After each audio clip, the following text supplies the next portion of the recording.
شەڕی چاڵدێران جەنگی دابەشکردنی کوردستانی گەورە.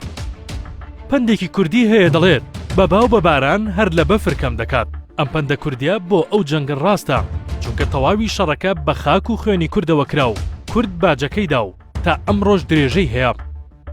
دوای گرتنی قوستەنتین لەلایەن عوسمانیەکان وای کرد بیر لا گرتنی خاکی ئەوروپا بکەنەوە، بۆیە بە درێژایی هەردوو سەدەی 14 و 15 بەردەوام بوون لە فراوانخوازی دەسەڵاتیان لە سەرگەرمی داگیرکاریەکانی عوسمانی لە خاکی ئەوروپادا. ئیسپانیەکان و پورتوگالیەکان بەشێکی گەورەیان لە کەنداوی عەرەب داگیر کرد. دواتر دەوڵەتێکی مەزهەبی لەلایەن شا ئیسماعیلی سەفەویەوە بنیاتنرا. شا ئیسماعیل ئەو سەرگەرمبوونەی عوسمانیەکانی با هەلزانی و توانی بەشێکی گەورەی ئەو ناوچانە داگیر بکات کە پێشتر عوسمانیەکان بە جەنگ بەدەستیان هێنابوو. کوردستان بەشێکی گەورەی ئەو خاکەی پێکدەهێنا. ئەو کاتە لە ڕووی کارگێڕیەوە دابەش کرابوو بەسەر لیوا، ویلایەت و سەنجەق. دەوڵەتی سەفەوی هەر لە سەرەتاوە مەزهەبی شیعەی 12 ئیمامی کرد بە شێوازی ئاینی پەیڕەوکراوی دەوڵەت و دواتر بەسەر خەڵکەکەدا پیادە کرا.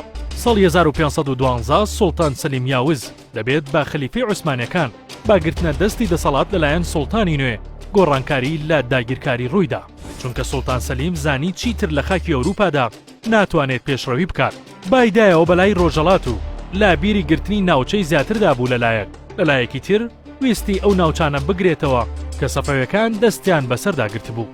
هەرچی پێوەستە بە کوردەوە میرایەتی و خێڵگەریانە بەڕێوە دەبرا. هەر خێڵ و میرنشینەی دابەش بووبوون بەسەر دەسەڵاتی سونی ئاقۆی نیلۆ و دەسەڵاتی شیعی قەرەقۆی نیلۆ. کوردەکان دوای ئەوانیش نەیانتوانی بەرەیەکی هاوبەش دروست بکەن و دابەش بوون بەسەر عوسمانیەکان و سەفەویەکان. شا ئیسماعیلی سەفەوی لە سەرەتادا بەهۆی بەهێزی عوسمانیەکان ویستی لەگەڵیان ڕێک بکەوێت و نەکەوێتە جەنگێک کە ئەگەری بردنەوەی لاوازە. چەند جارێک نامە و پۆستەچی ناردووە بۆ لای سوڵتان سەلیم، بەڵام هەر جارێک سوڵتانی عوسمانیەکان ڕەتی کردوێتەوە و با پێی هەندێک سەرچاوەی مێژوویی بە سوکایەتی و هەندێک جار بە کوشتنی نامەبەرەکە وەڵامی داوەتەوە. ئامادەکاریەکانی جەنگەکە لەلایەن عوسمانیەکان. یەکەم، لە سەرەتاوە عوسمانیەکان ویستیان ڕووی جەنگەکە وانیشان بدەن کە ئاینیە و دایانەوێت لە پێناو ئیسلام و مەزهەبی سوننە ئەو جەنگە بکەن. بۆمە لە 16 مانگی 3 ساڵی 1514 فتوایەکیان بە پیاوانی ئاینی دەرکرد بۆ جیهادکردن دژی دەوڵەتی سەفەوی و ئەو فتوایە لە مێژوودا ناسراوە بە فتوای جیهادی پیرۆز. دووەم، ناردنی نێردراو بۆ دەوڵەتانی دراوسێ تا کاتێک ئەو هێرش دەکاتە سەر سەفەویەکان سنوورەکانی پارێزراو بن.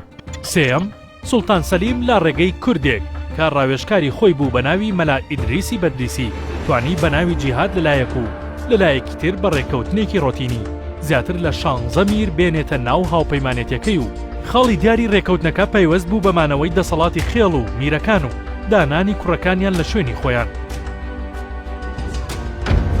ئامادەکاری جەنگ لەلایەن سەفەویەکان.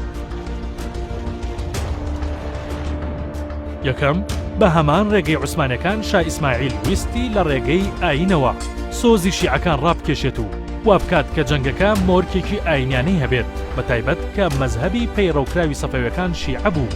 شا ئیسماعیل هەردا سەرەتاوە کردی بە ئاینی سەرەکی و تەنانەت بە پێی سەرچاوەکان بانگی شیعەکانی جا کردەوە و هەردوو ڕستەی ئەشهەدو ئەنە عەلیەن وەلیی الله و حەی عەلا خەیر العەمەل لە سەردەمی ئەو خرایە ناوبانگەوە.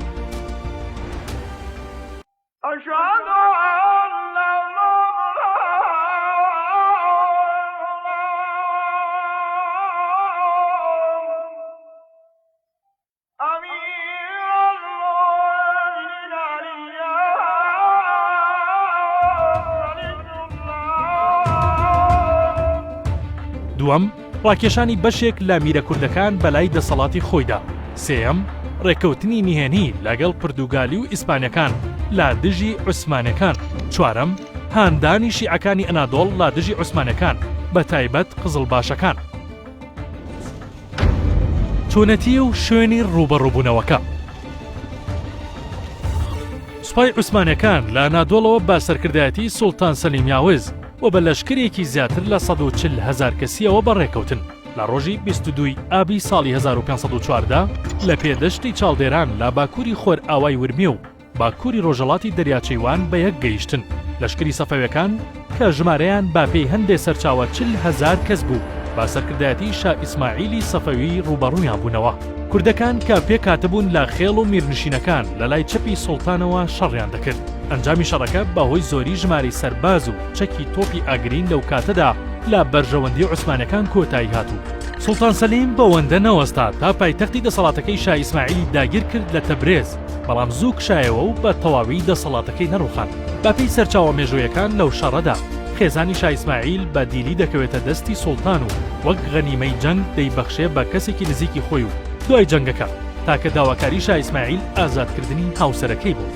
سوڵتان سەلیم دواتر توانی دەسەڵاتی مەمالیکەکان لە سنووری شام داگیر بکات و پاشان جەنگی دژی ئیسپانیا و پرتوگالەکان ڕاگەیاند و توانی لە شەڕی مەقادیشۆ سەرکەوتوو بێت و جەزائیر داگیر بکات.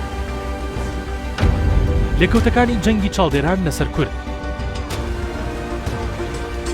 دوای دابەشبوونی کورد لە ڕووی باوەڕ و خێڵ و قەبیلەوە و دابەشبوون بەسەر هەردوو هێزەکەدا، پاشان دابەشبوونی خاکی بە دوای خۆی دایەنە. بەم شێوەیە بەشێکی گەورەی کوردستان کە ئەو کات بەسەر ویلایەتەکاندا دابەشکرا بوو کەوتەژێر کۆنتڕۆڵی دەوڵەتی عوسمانی با پێی مێژووی ئێستا ڕۆژاوا و باکوور و باشوور و بەشێکی گەورە لە خاکی ڕۆژەڵات دەکرێتەوە.